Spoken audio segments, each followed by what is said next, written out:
Video के part 1 में मैंने आपके साथ शेयर किया ये लिक्विड खाद बनाने का सरल तरीका। ये तरल खाद हमारे सारे ही पौधों के लिए बहुत ही फायदेमंद है, चाहे वो फलों वाले हों, फूलों वाले या सब्जियों वाले। इस खाद में सारे पोषक तत्व तो मौजूद हैं जो कि हमारे पौधों की वृद्धि में बहुत मदद करते हैं। अब इस खाद को छानने के बाद जो उपले का जो बचा हुआ हिस्सा है उससे बनाएंगे हम सूखी खाद। अगर आपके पास कोई भी खाद नहीं है तो जल्दी से आप इस खाद को तैयार कर सकते हैं।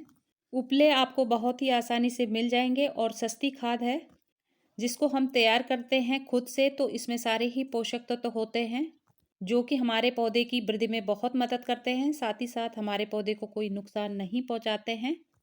आजकल मार्केट में काफ़ी मिलावटी खाद मिलते हैं जो कि दाम में भी बहुत ज़्यादा होते हैं, तो इसलिए हम खाद जब घर पे तैयार करते हैं तो हर तरह से हमारे पौधे के लिए ये खाद सुरक्षित रहती है। साथ ही साथ मिट्टी में सभी प्रकार के पोषक तत्व तो ऐड हो जाते हैं। तो इसके लिए मैंने ये एक टब लिया है, इस टब में इसे डाल दिया है। अब जितनी खाद है उसका आधा हम इसमें मिट्टी मिलाएंगे।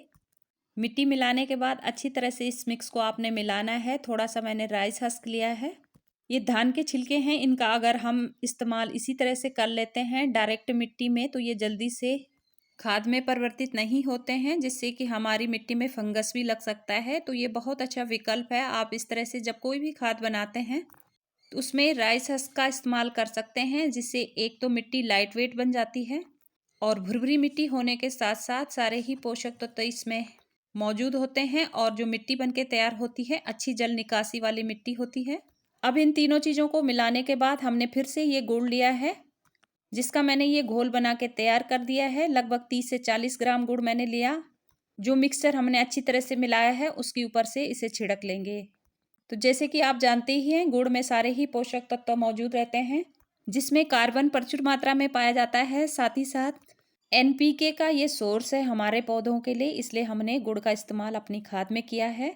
गुड़ से जो खाद बनने की प्रक्रिया है वो फास्ट हो जाती है क्योंकि असंख्य जीव इसमें उत्पन्न होते हैं जो कि मिट्टी की उर्वरक शक्ति को बढ़ाते हैं। साथ ही साथ मिट्टी के पीएच स्तर को भी बैलेंस रखते हैं और सारे पोषक तत्व तो हमारे पौधों को प्रदान करते हैं। तो आप इस खाद को जल्दी से जल्दी बना के तैयार कीजिए। आप ढक के इसे रख दीजिए किसी बोरी से या इस तरह के सूखी पत्तियों से आप इसे ढक सकते हैं। तो मैंने पहले भी ये खाद बना के तैयार की है जिसका अपडेट मैं आपके साथ शेयर कर रही हूँ। तो ये देखिए आप, तो इस तरह से ये बन के तैयार हो जाती है बहुत ही जल्दी।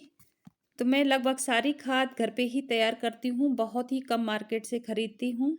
हमारा ये छोटा सा प्रयास बहुत ही फायदेमंद होता है। एक तो हमारी मिट्टी जो है इसकी उर्वरक शक्ति बनी रहती है, बार बार मिट्टी को हमें चेंज नहीं करना पड़ता है। जब हम रासायनिक खाद का इस्तेमाल अपने पेड़ पौधों पे करते हैं तो मिट्टी बहुत जल्दी खराब हो जाती है। मिट्टी में जितने भी सूक्ष्म जीव होते हैं वो सारे नष्ट हो जाते हैं, जिससे कि मिट्टी की जो गुणवत्ता होती है नष्ट होती रहती है। इसलिए हमेशा ऐसी खाद का इस्तेमाल करें जिससे कि हमारी मिट्टी की गुणवत्ता बनी रहे, जो हमारे इसी तरह के छोटे से प्रयास से संभव है। तो दोस्तों यही थी आज की जानकारी। पिछला टॉपिक नहीं देखा है तो ज़रूर देख लीजिए। पार्ट 1 में मैंने लिक्विड खाद बनाने का सरल तरीका शेयर किया है। तो आज की जानकारी में इतना ही, मिलते हैं अगले टॉपिक के साथ। तब तक के लिए thank you so much. Happy gardening.